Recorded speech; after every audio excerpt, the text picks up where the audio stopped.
Charlie Bahama Show. Charlie Bahama Show. Charlie Bahama Show. Charlie Bahama Show. Charlie Bahama Show. It's the Charlie Bahama Show. Yeah. Hey, welcome to the Charlie Bahama Show. I am your boy, Charlie Bahama. And today's show, man, we have a great show for you today. We have the man behind Who Let the Dogs Out. Well, we know the Bahamen is the group, but we have the man Your Vital Malt Classic, sir. Well, thank you, Pickersniff. Dave. Pickersniff, thank you so much. Gotta have my Vitamalt for this one. The man behind the Bahamen and Who Let the Dogs Out, Steve Greenberg. He's also behind a few other little smaller groups like Hanson, the Jonas Brothers, and Joss Stone, and so many more. But the Bahamen, that's the main one, okay? And we have him on talking about how Who Let the Dogs Out got made and all the new things that he's up to, all right? So come on back, Charlie Bahama Show. The Charlie Bahama Show will be right back. Keep up with all things Charlie Bahama by following Charlie Bahama on Facebook, Twitter, and Instagram. Get behind-the-scenes access to Bahamian and international celebrities, along with travel info, tips, photography, and video. Like, share, and follow Charlie Bahama on all social media platforms. And subscribe to our Charlie Bahama YouTube page to catch up on all past episodes and bonus clips. You can also go to charliebahama.com anytime. We always keep the lights on. The Charlie Bahama Show. All that same flair with a little less hair. Yeah.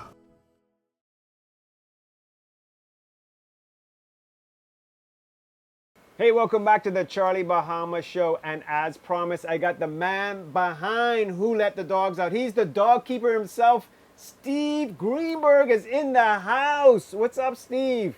Oh, all's good. I'm here in New York City, and I'm just happy to be here talking to you, Charlie. Yeah, do you feel a little bit of that Bahamian sunshine just from, talking to me on the Charlie Bahama Show? It's more the island breeze. Hey, to be honest, this guy here is an honorary Bahamian. In fact, actually, you're probably more Bahamian than me because you got a key to the city.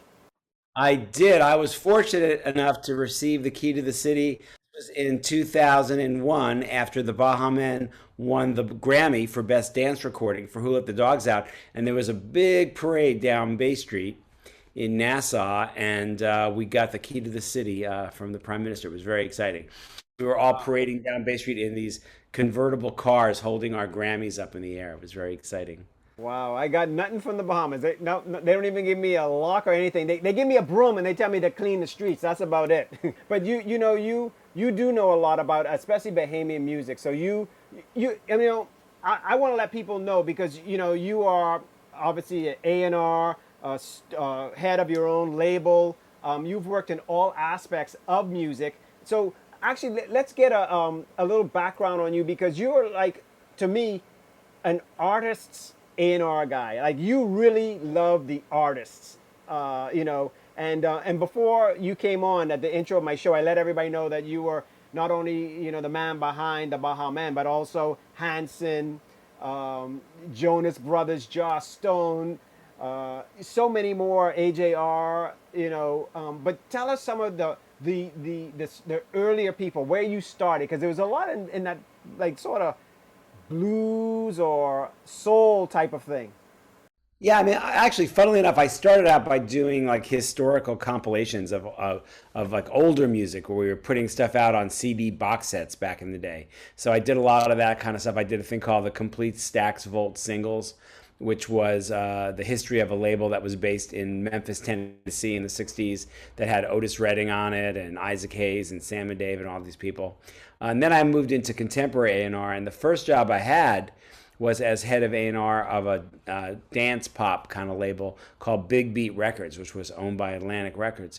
And over there, I worked with a lot of artists, Inner Circle, who had Bad Boys and Sweat, and Robin S., who had Show Me Love, and then, of course, the Bahamen, who I first signed in 1992 to their first album. And we put that out later that year in 1992. And that was really, really exciting. And then I moved on to Atlantic Records and then later Mercury Records. At Mercury Records, I worked with Bon Jovi and I worked with Hanson, who I signed. I discovered them at a county fair in Kansas.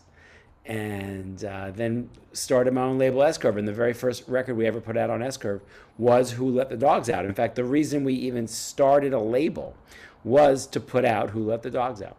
Wow. You got to tell us how that happened. Yeah, you know what happened was somebody came in and played me a very terrible version of the song, this British guy who had done a cover of it in 1998 after the song had appeared at Trinidad Carnival that year. And this guy did a bad version. I hated his version so much, but I loved the hook. You know, I just thought it was the best hook in the world.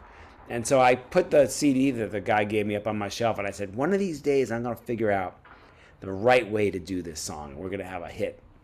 And I would keep coming back to that song on the shelf every once in a while, you know.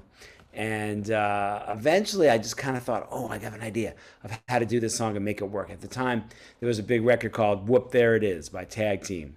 And I thought, oh, that kind of vibe, you know, a little bit of that, like, it's a little Miami bass kind of thing, whatever that is.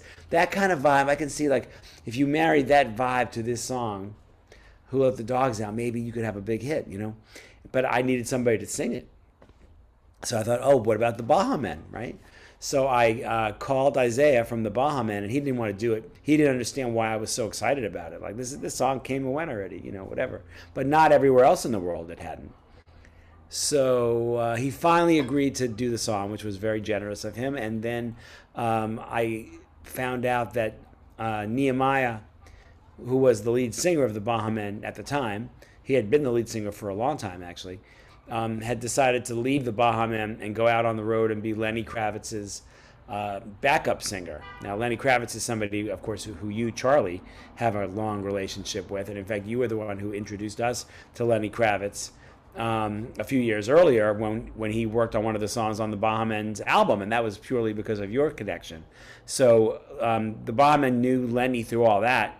And Nehemiah was a little frustrated because the Bahamen hadn't had any real commercial success to that point. We made some great records. I think we made 5 records together before Who Let the Dogs Out, and they were great, but they didn't have a big commercial success outside of Japan, actually. And that's where Lenny was going on tour with Nehemiah as his backup singer. So I was begging Nehemiah, please don't quit the band. I'm telling you, this Who Let the Dogs Out thing is going to be big, you know. So he didn't want to stay in the group, so now we're kind of back to square one because we have this song, but we don't have a singer. So Mike Mangini, who produced the record with me, he went down to the Bahamas and held open auditions to find replacement singers for Nehemiah. And instead of finding one singer, he found 3 singers, which was kind of amazing. And that turned out to be the magic recipe. You can see, I see behind you, Charlie, you have the platinum record for Let the Dogs Out, and I see the 3 singers right there. You know, Marvin and Omerit, and of course Rick. So, you know, we put those guys in the group and boom, it was magic. Wow. Yeah, well, listen, I see our special guest is coming on. I see him trying to get in. So what we're going to do, we're going to go to our first commercial break. And then when we come back, we're going to be joined by Isaiah from the Bahamen. Come on back, Charlie Bahama Show. The Charlie Bahama Show will be right back.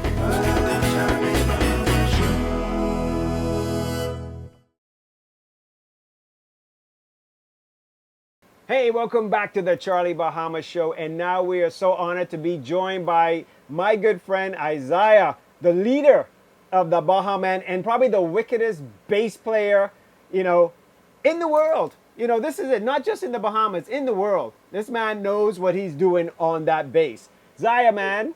Thank you, Charlie. Thank you, Charlie. You see who we got here, eh? And man, look, it's a pleasure seeing Steve, man. And it's a pleasure seeing you, Isaiah, always. Wow. Listen, yeah, we go back a long way. I can remember because I was a part of from the beginning with Back to the Island.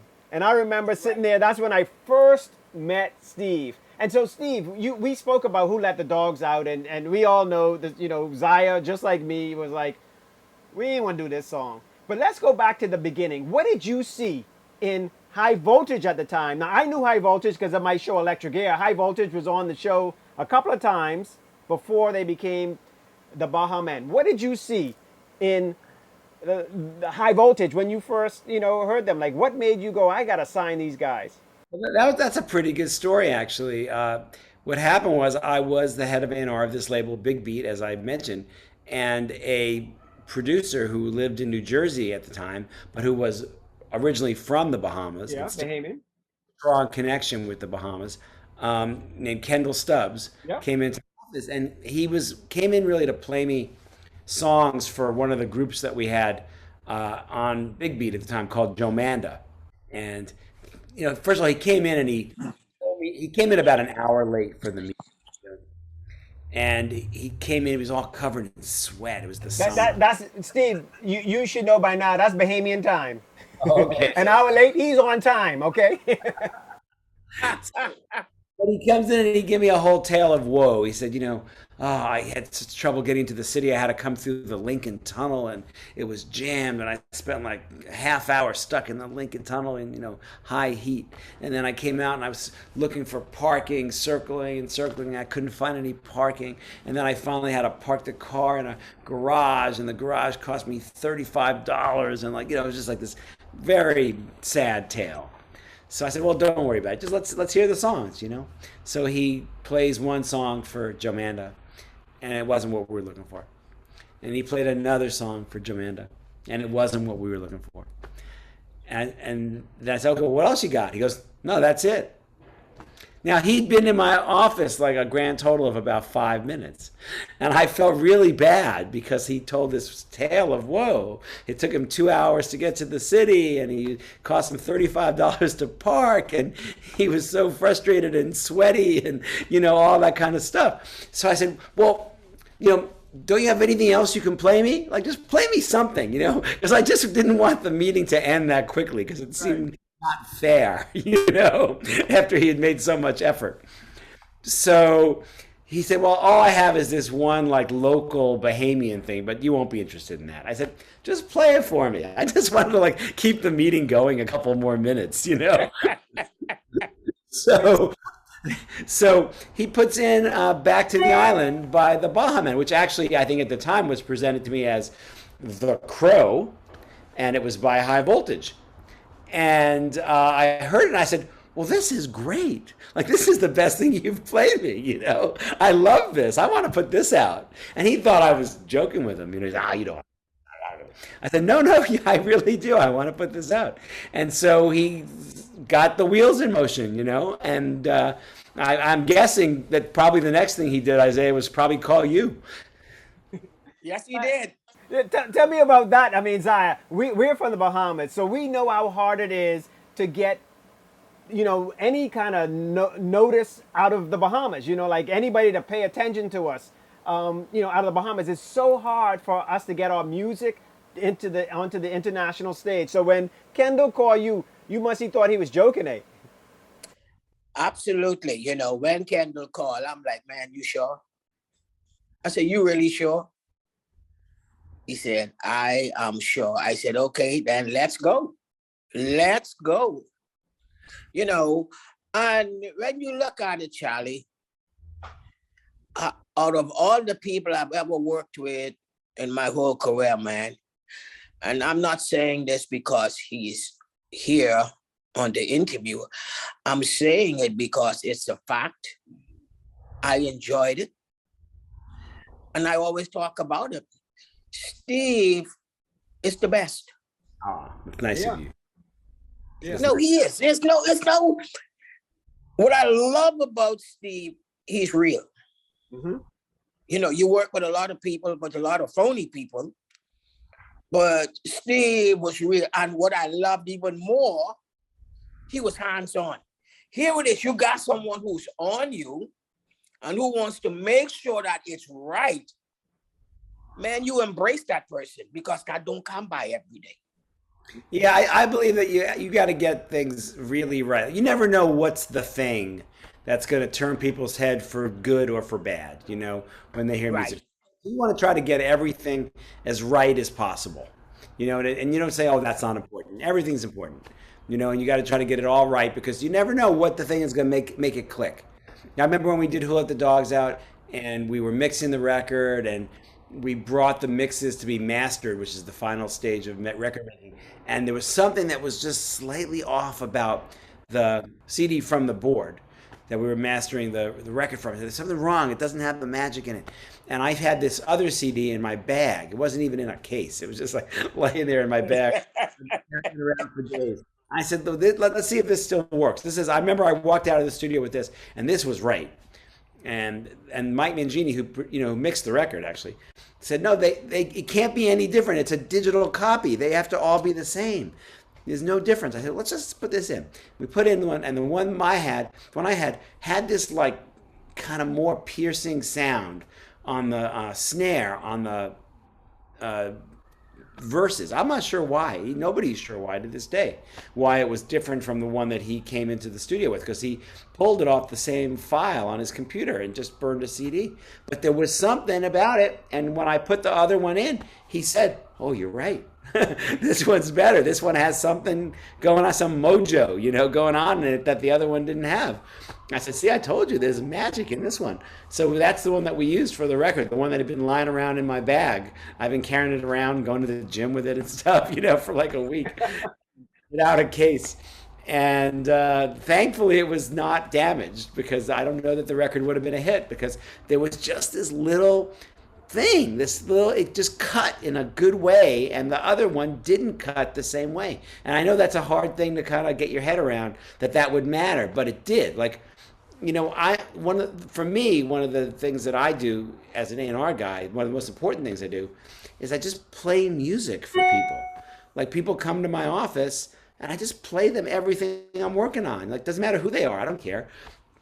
I just want to get people's reaction. And it's not even so much getting like people's verbal reaction. I'm watching people's faces. There's a certain part of the song that I think is exciting. Are they going to like react to it, or are they going to just sit there?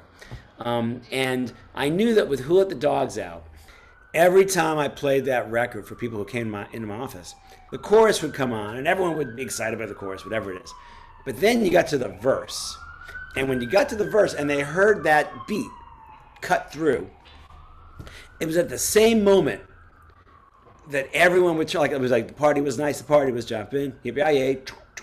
And at about that point, everybody would turn to me and go, "This is a smash."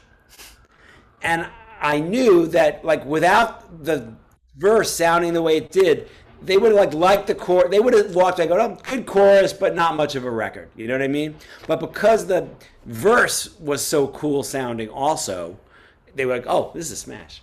And it was always at the same exact moment. Like on Joss Stone's album, I made records with Joss Stone years later. And I remember on Joss Stone's first record, which was called The Chokin' Kind. It was the first song on her first album. She sings the first verse, and then right towards the very end of the first verse, Little Beaver, famous guitarist, starts playing a little guitar line on his guitar. And I play that for everybody who came through my office. And it was always at exactly that moment when Little Beaver started to play his little guitar thing that everyone said to me, "This is a smash." So the truth is, like, if you make a record and you get it right, and you don't always get it right, but when you get it right, everybody reacts kind of in the same way. Yeah. It's the coolest thing. On a flop, there's 1,000 different opinions. On a hit, there's one opinion.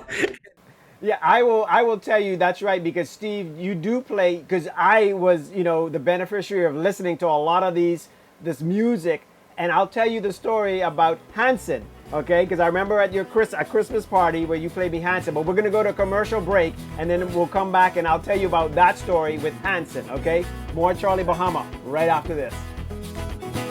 The Charlie Bahama Show will be right back.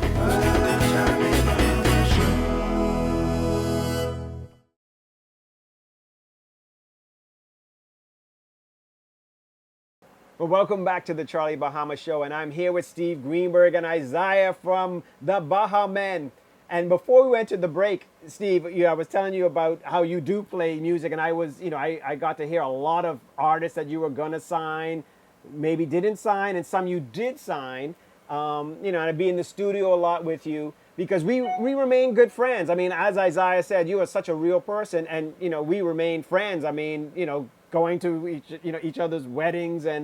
But I remember when you played me after a Christmas dinner or whatever, and everybody left because you'd play music a lot, as you said, and you played me Hanson because they had covered the Bahamen Back to the Island. And you're like, oh, listen to this, Charlie. You know, they covered the Bahamen. And I thought that they did it just for you. And you were like, no, they just covered it. They didn't even know that I had anything to do with the Bahamen. And I was like, Steve, these kids are going to be a hit. And they were such a hit. Yeah, the Hanson kids, they were great. And they still have a annual thing that they do. I don't know if maybe it's a cruise or maybe it's a show that they do on an island, but it's called Back to the Island. And if you look up Hanson Back to the Island, like on YouTube, you see all the commercials, like year after year for them doing their Back to the Island show. And they're always singing Back to the Island on their commercials for the show. So obviously the song had quite an influence. You know, management will ask me every day, have you spoken to Steve? And the reason why he would ask me, because he knows how bad I would like to work with Steve again. If I don't work with no one else in my life, Steve is the one that I want to work with again. That is incredibly nice. One of these days, we got to just find the song. I've said this many times. I would love to work with Isaiah again, but we have to have the song. Without the song, you have nothing. With the song, you have everything. That's the truth about the record business. And please, can I do the videos again too? Oh, Charlie did some great videos. Charlie did the Jimmy Water video, which you can still find on YouTube. It's a great video. That was good. And you did the Sunny Day video too, right? Yeah, yes. and then well, no, the Sunny Day I produced the song, got Lenny to do the song.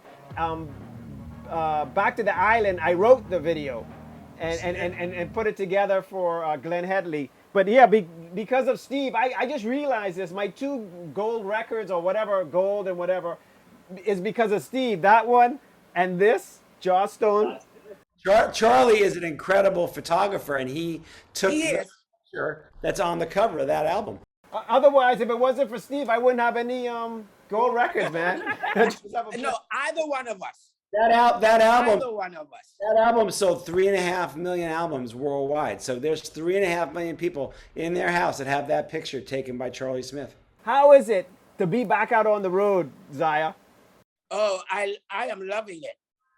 I would like to be a little bit more busier, you know, but I'm loving it. Well, Steve, Isaiah, I'm so happy you guys, took the time out to come together on the Charlie Bahama show. So this is it. So Bahamians out there, get ready, because this is the seed of a new Bahamen project with Steve Greenberg. We're roping Steve Greenberg back into it. So we're just gonna look for that song.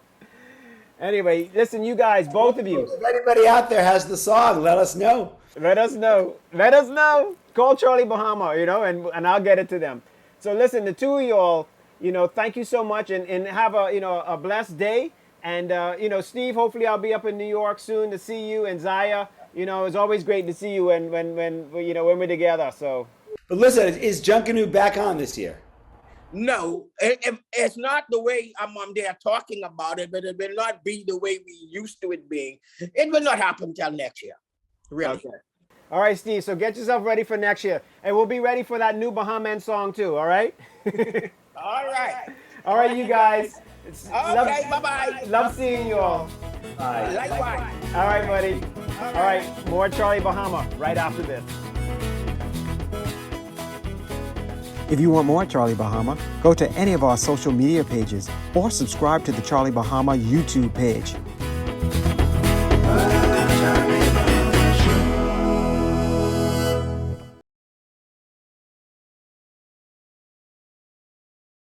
Well, thanks for watching the Charlie Bahama show this week, and I got to thank my good friend Steve Greenberg and Isaiah for making that surprise call to Steve, because we're all really good friends from way back in the day. And who let the dogs out, man? You got to admit, love it or hate it, it was the #1 song back then, and everybody knows that song. So the Bahamas, had one of the #1 songs in the world. That's amazing, the Bahamen. All right. So when we're not on TV, follow us at Charlie Bahama, all our social media platforms, or please subscribe to our Charlie Bahama YouTube page. Let's get over 1 million subscribers, all right? Make the Bahamas big. And also, charliebahama.com, okay? So please, be kind to all your friends out there. We need kindness in the world, all right? Until next time. See ya.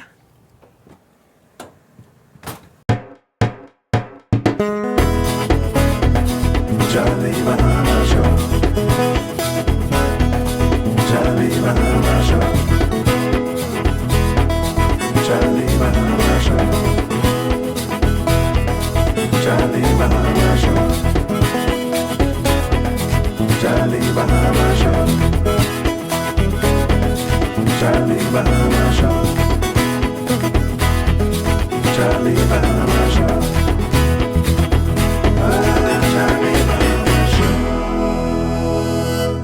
Yeah.